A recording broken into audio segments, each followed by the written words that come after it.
What is up, guys? We're going around the league, the last video of the night. I want to thank everybody in attendance for coming out to this video today. I really appreciate y'all coming out today and watching all my content, all the videos. I hope y'all like it. Let's go around the league, shall we? Because there was a lot of storylines. I hit on some of the big storylines, but I'm going to get to some of the storylines. In the NFL, we'll first talk 4 o'clock hour, and I'll go off and I'll get some of the NFL, just to track down my memory just about some of the football games that were being played. I want to congratulate one of my buddies on the channel is Troy Johnson, and this game just ended, but the Pittsburgh Steelers lost to Baltimore.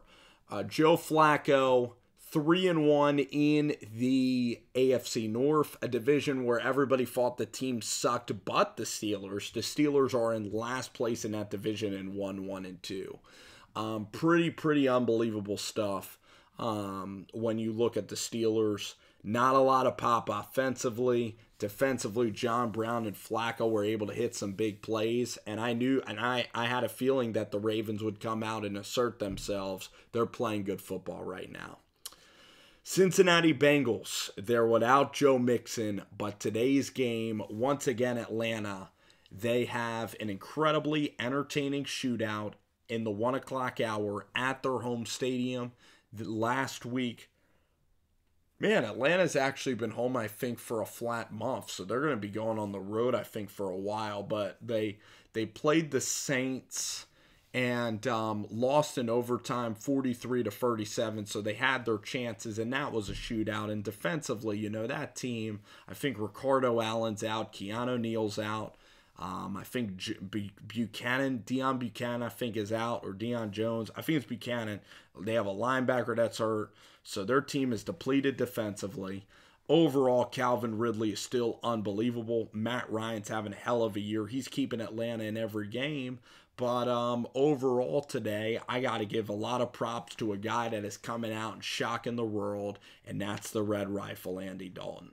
A lot of times in the NFL, you kept on wondering why Andy Dalton continues to get chances. He's been pretty decent in his career. He would lose playoff games and he would bow out and do really shitty in the playoffs. He would oftentimes get wild cards, and he'd oftentimes be a decent quarterback. This year, he's taken his game to a new level. He's performing really well thus far, and I know it's only a 4-game sample size. We'll see if he can keep it up. A last-second touchdown to A.J. Green. Overall, these Bengals players seem to be enjoying playing for Marvin Lewis, and overall, what a game today in Atlanta. A last-second touchdown, Andy Dalton to A.J. Green. The guy is out here spraying the football, taking lots of chances. Tyler Boyd, John Ross got back in the game today. John Ross is working. Everybody's working hard for the Cincinnati Bengals, and it was a tough game defensively, but they were even able to try to come up with blocked kicks. Their defense was active during the game, even though their secondary often got torched.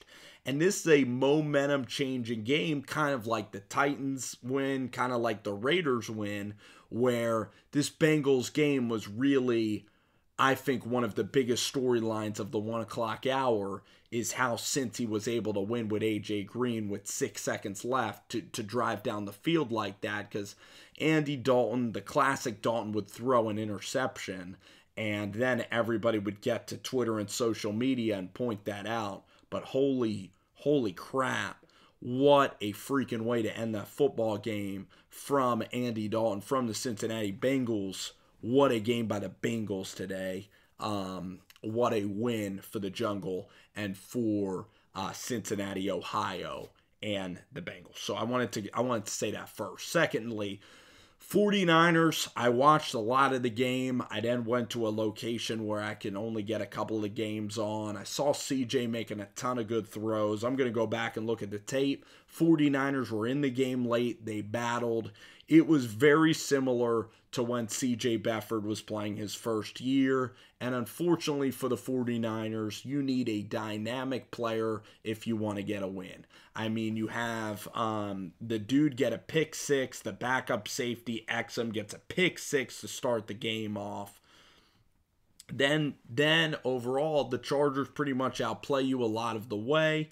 CJ makes a couple of nice throws in the game. The 49ers don't stop fighting. But now the Niners are at 1-3. They don't have a quarterback. It's desperate times. It's looking like they're going to be hitting the draft hard, and it absolutely sucks. They do have a young nucleus, but they have they have a couple of injuries, and of course Jimmy G's out.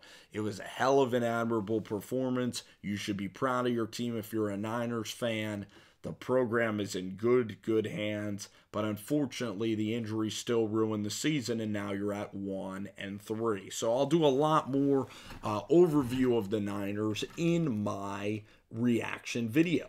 What a game in Dallas. Matt Stafford stepped up to the plate, went home to Texas, went home to Dallas, got the touchdown to Tate. The 49ers the Lions were nursing a 1 or 2 point lead, and Ezekiel Elliott had an amazing game running the football, and he made the game-sealing catch from Dak Prescott. Dak made a couple of big-time throws, a clutch throw to save not only Jason Garrett's job, but also to retain his starting quarterback job, I believe, because if the Cowboys go to 1-3, who knows what happens if you go to 1-4 and you're Dak Prescott and you have a 5-11 season. So this win was absolutely huge for the Dallas Cowboys and Dak. For the Lions, it was a different kind of loss. The throw to Elliott was just fantastic. You're right there in the game. You didn't play outstanding ball. Defensively, you weren't great. Matt Stafford made a couple of great throws. He was Matt Stafford, but at least Stafford executed in the end. At least he hit the go-ahead throw. Usually with Stafford, he would throw a pick there when you're trying to get down. So at least the defense blew the game, and it wasn't a Stafford interception. So Lions fought hard, still 1-3. First couple weeks with the new coach, everybody's trying to get adjusted. Speaking of new coaches, and I have a lot of Bears fans on this channel, I'm going to have to do a Mitchell Trubisky review. Shout out to Ned Music. Shout out to the Bears fans that follow this channel. Mitchell Trubisky and the Bears finally put it all together today. Inferior opponent, easy home game. The Bucs have been inflated by a Saints team that started out really slow. Then the Bucs played the Eagles. You know, Fitzpatrick had a nice little run there. But now the Bears matched their defense, and they were 2-1. They played a really ugly game against the Arizona Cardinals, but they survived 16-14. And when you survive, sometimes you can put that stuff all together. The Bucs were limping in after an emotional game versus Pittsburgh. All the turmoil of the team is it Fitzpatrick or is it Jameis Winston? The Bucs defense hasn't been very good at all, so you didn't see flashes defensively. And I knew the Bears would rock them, and the Bears absolutely rocked them. The Bears, I'm not saying the Bears can be a Super Bowl team, but you look at the NFC North now, Green Bay is shaky. Buffalo played the game today versus Green Bay. Buffalo's defense had some success. I said they would have success.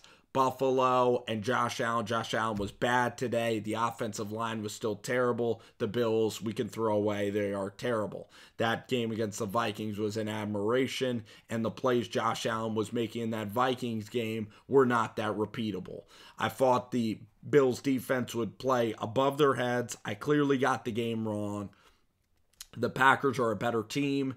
Aaron Rodgers is still so talented. Even though the Bills' pass rush was still very good, Aaron's getting the ball out of his hands quickly. Now, the Packers' defense played very well today, but against the Buffalo Bills, good win for Green Bay, but Chicago right now, Chicago has a ton of momentum. Chicago can actually host a home playoff game the way things are going right now. But again, it's very early. I'm not going to say that they're going to win the North. I still believe the Packers and Vikings still have just as good of a chance as the Bears. I'm not ready to make that claim just yet.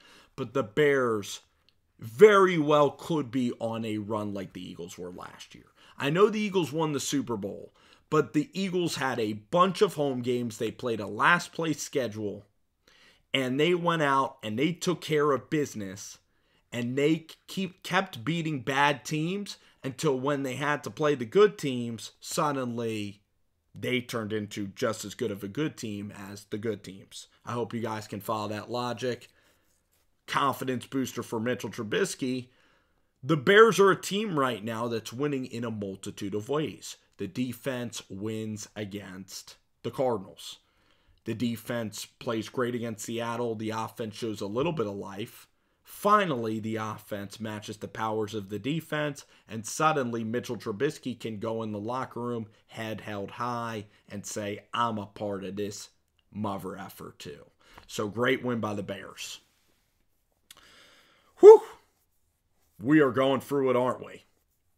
New York Jets, we can run through these quickly. Todd Bowles, chopping block city. Todd Bowles, chopping block. Terrible performance. Sam Darnold, not that great. Jacksonville with an easy win. Not an exciting game. I said that would happen. 49ers I covered. Seattle and Arizona, fun game. I'm going to look back at Josh Rosen tape. Josh Rosen was pretty good today. Made a lot of wow throws. He's going to be one of the most fun tapes to go back and look at. Seattle's 2-2. They are not dead yet. Big emotional win. Again, a ton of emotional wins in week 4. You have teams dropping to 1-3. You have 2-2ers going on. And then you even have 1-3. You do have 1-3. The Oakland Raider is the only 1-3 that really gets interesting. That Raiders-Chargers game will be fantastic. The NFL is still really good because there are teams that are still alive right now. The teams that are dipping down, the New York teams are really dipping. The Giants and the Jets are dipping. The Arizona Cardinals, an emotional loss today. They're just about done. The Buffalo Bills are just about done. New England Patriots, that's another team. Finally woke up. The sleeping giant finally arose. Some people were thinking the day would never come in 2018 that the Patriots would wake up. Today they woke up. Miami Dolphins go plummeting back down. That 3-1 record looks like it's going to be 3-3 in a hurry. Miami Dolphins on the way down. They just got blitzed today. Very emotional loss in a bad way. Houston Texans win a ball game. Indianapolis and Houston, both of those teams don't look that good. But who knows? This could be a win for Houston. That makes them play a lot better. I think Houston still has talent. I think Houston worked hard. In this game to get a win with Deshaun Watson. They are loosely coached, and Bill O'Brien is going to have to make a charge or he is in trouble. But that was a game-saving kick and a game-saving victory for Houston, because if the Colts came back and won that game and Bill O'Brien goes back to Houston 0-4 after blowing that kind of lead, is uh-oh. Anyway, thank you guys for watching Rover Sports. I really enjoyed doing this recap. Looking ahead to the film reviews that we're going to be doing this week, I think Josh Rosen will be a riveting film review. So I'm going to spend definitely a handful of plays on Josh Rosen. I'm doing C.J. Beathard. I'm doing that full tilt. I am going to go ahead. I'm going to maybe go ahead, and that's in it, and it's going to get tough. But I'm going to, Mitchell Trubisky. So Trubisky, Josh Rosen, and C.J. Beathard will be the primary ones. Maybe I'll start looking at some turning points in games, picking out a couple of plays I liked. Anyway, we will do a lot. We'll even do a college football video. I'll tell you guys what I think about the SEC and college football. A lot of stuff. But anyway, it's about time to wrap it up. Thank you guys for watching the show. Take care. Rove on. Enjoy Monday Night Football and have a great week. I'll see you all soon.